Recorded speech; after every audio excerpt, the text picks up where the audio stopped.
Hello friends, आज का video काफ़ी इंटरेस्टिंग होने वाला है और आप देख रहे हैं एक गोद भराई का दृश्य जो कि हमने अपने घर में की है। और ये मेरी बहू है और 7th मंथ में प्रेगनेंसी के गोद भराई की रस्म की जाती है। तो उसके लिए हमने सब तैयारी की है। मेवों से हमारे गोद को भरा जाता है, मिठाइयाँ, फल, मेवा और साड़ी, ये सब प्रेग्नेंट लेडी को दी जाती है। तो वो सब हमने अरेंजमेंट करे हैं और मैं अपनी बहू की गोद भराई करने वाली हूँ। तो इसलिए हम सब इकट्ठे हुए हैं। तो गोद भराई के लिए आप चाहें तो थोड़े से मेहमानों को अपने घर बुलाइए। तो ख़ास लोगों को ही मैंने बस बुलाया है, कुछ लोगों को ही, क्योंकि इसके बाद हम एक बेबी शावर पार्टी भी थ्रो करने वाले हैं, जो कि हम बाहर किसी होटल में करने वाले हैं। तो आज बस घर में गोद भराई का ही एक रस्म करनी है, तो वही मैं इस वीडियो में आपको दिखा रही हूँ। तो इसको आप काफ़ी इंजॉय करेंगे। तो देखिए, मैं अभी सारी चीज़ें जो कि मुझे बहू को देनी है, साड़ी वगैरह, और उसको मुकुट पहनाना होता है, बच्चे के लिए भी कुछ चीज़ें आती हैं, वो सब मैं लेकर अभी आई हूँ। और ये इसके पेरेंट्स हैं, इनको भी बुलाया था मैंने। मेरी बहू सुदीप्ता के पेरेंट्स भी आए थे और मेरी सिस्टर आई थी। तो बस इतने लोगों को ही हमने बुलाया, ज़्यादा लोगों को हमने इनवाइट नहीं किया था। गोद भराई की रस्म है तो इसके लिए चुना था हमने एक अच्छा सा दिन, कोई भी अच्छा दिन आप चुन सकते हैं। और 7th मंथ में ये हम रस्म करते हैं। तो मंदिर पास में ही है और मंदिर के सामने ही हमें ये रस्म करनी थी। तो रिसेंटली हमने एक झूला परचेज़ किया है और स्विंग में बिठा कर ही मुझे अपनी बहू की ये गोद भराई की रस्म करनी है। तो अभी फ़िलहाल मेरी बहन भी आ गई है और उसके आने से सब बहुत खुश हुए हैं। काफ़ी हंसी मजाक करने वाली है वो, और सबको बहुत अच्छा लगता है उसकी प्रेजेंस। तो खैर, अब हमने अपनी बहू को स्विंग पे बिठा दिया है। तो थोड़ा डरते डरते हमने बिठाया, क्योंकि वो 7th मंथ प्रेग्नेंट है। तो अब इस पे बिठाकर ही मैं उसकी गोद भराई करने वाली हूँ। तो अब मैं चीज़ें लेके आई हूँ, जो मैंने एक साड़ी दी है और उसमें एक चुनरी भी है ऊपर लगाने के लिए। वो पैर छूने की भी कोशिश कर रही है, बट अभी इस हालत में तो नहीं छू पाएगी वो। तो मैंने वैसे ही आशीर्वाद उसको दिया और अब मैं इसको खोल के दिखा रही हूँ कि क्या क्या चीज़ें हैं। तो इसके ऊपर एक चुनरी है। तो ये चुनरी हम इसको उठाएंगे और चुनरी उठा कर ही हम उसकी आज गोद भराई की रस्म करने वाले हैं। तो ये लाल और हरी चुनरी है और बड़ी खूबसूरत चुनरी होती है। करवा चौथ पर भी इसको ओढ़ा जा सकता है किसी नई साड़ी को पहनकर। तो ऐसी साड़ी भी हमारे यहाँ पहनी जाती है। तो खैर, ये साड़ी नहीं है, ये है चुनरी सिर्फ। और मैंने एक न्यू साड़ी उसके लिए परचेज़ की है, वो भी मैंने उसको दे दी। और ये चुनरी मैंने बिल्कुल इसको उठा दी अच्छे से। तो बड़ी सुंदर लग रही है वो समय चुनरी ओढ़ के।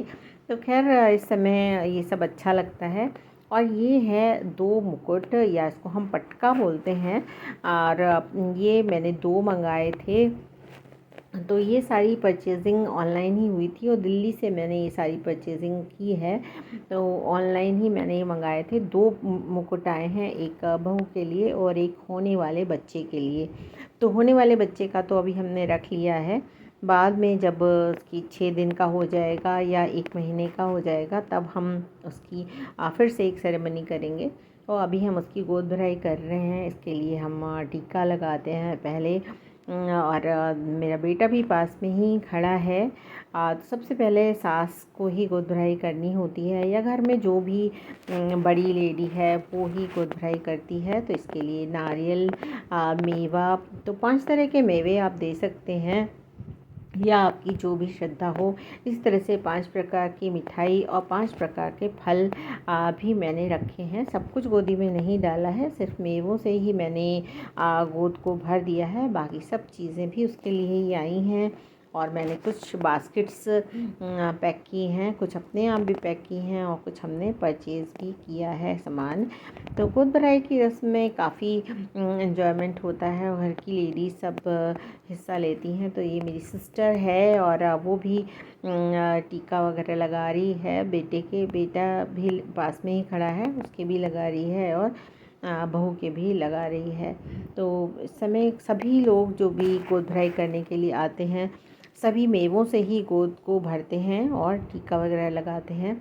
और इस समय मिठाई भी खिला रही है वो बेटे को और बहू को भी खिलाई उसने मिठाई। ये बहू की माँ हैं और ये भी गोद भराई कर रही हैं। ये कंगन लेके आई थी और इन्होंने कंगन भी बहू को दिया है में उपहार स्वरूप। इसके अलावा सभी ने मेवों से ही उसकी गोद को भरा।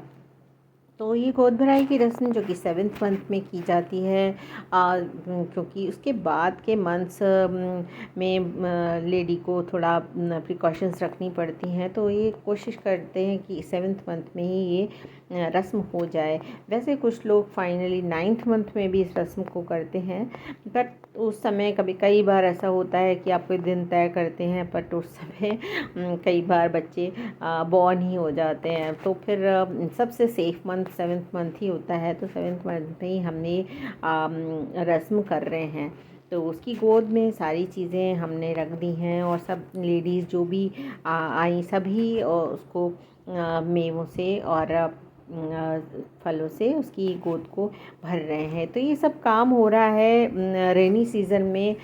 तो मेवे खोले नहीं हमने, नॉर्मली सारे मेवे खोल के डाले जाते हैं, बट हमने सारे ड्राई फ्रूट्स सभी पैकेट्स में ही रखे और वही इसको उसकी गोद में डाल दिए, क्योंकि ख़राब ना हो मेवे। और सब जो मौसम में जितनी ह्यूमिडिटी होती है वो सब सीले सीले से हो जाते हैं। तो ये सारे लोग आए हुए थे घर में और सबके साथ ही वो बैठी है मेरी बहू। तो आज इस रस्म के साथ बस इतना ही फ्रेंड्स। Thank you friends.